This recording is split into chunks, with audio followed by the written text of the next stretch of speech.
यहाँ माँ की आखिरी चिट्ठी कहानी का पूरा पाठ दिया गया है। माँ की आखिरी चिट्ठी। लफ्ज कागज पे उतरते गए अश्कों के संग एक चिट्ठी में समेटे थे हम अपने सारे रंग। गंगा किनारे बसा एक छोटा सा गांव था, जहाँ अमर और उसकी माँ सरला देवी रहते थे। अमर जब छोटा था तब उसके पिता एक सड़क दुर्घटना में चल बसे।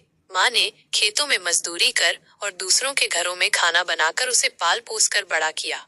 अमर पढ़ाई में होशियार था और माँ की मेहनत रंग लाई। उसे शहर के बड़े कॉलेज में दाखिला मिल गया। माँ ने अपने गहने बेच दिए, खेत गिरवी रख दिए, लेकिन अपने बेटे की पढ़ाई में कोई कमी नहीं आने दी। अमर भी कसम खा चुका था कि एक दिन वो बड़ा आदमी बनकर अपनी माँ को सारे सुख देगा।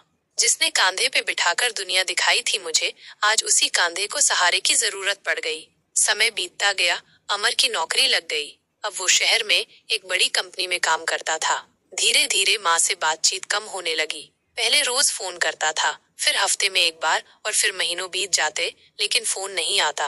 माँ चुपचाप आंगन में बैठकर उसकी राह देखती रहती। एक दिन गांव में एक डाकिया आया और माँ को एक चिट्ठी थमाई। ये अमर की चिट्ठी थी। माँ की आंखें भर आईं। कांपते हाथों से उसने चिट्ठी खोली। माँ, मैं बहुत व्यस्त हूँ। शहर में बहुत काम होता है। तुम समझ सकती हो ना, यहाँ सब कुछ बहुत महंगा है। हो सके तो गांव में ही रहो। मुझे बार बार पैसे के लिए मत लिखना। तुम्हारा बेटा अमर। माँ की आंखों से आंसू छलक पड़े। उसने कुछ नहीं कहा, बस चिट्ठी को सीने से लगा लिया। उस रात पहली बार माँ ने खाना नहीं खाया। अगले दिन गांव के पंडित जी के पास जाकर एक और चिट्ठी लिखवाई। ये उसकी आखिरी चिट्ठी थी। बेटा, तेरा इंतजार बहुत किया, अब और नहीं कर सकती। जब तेरा मन करे गांव आ जाना। आंगन में तुलसी के पास एक दीप जलाकर चली जाऊंगी। तेरी माँ सरला।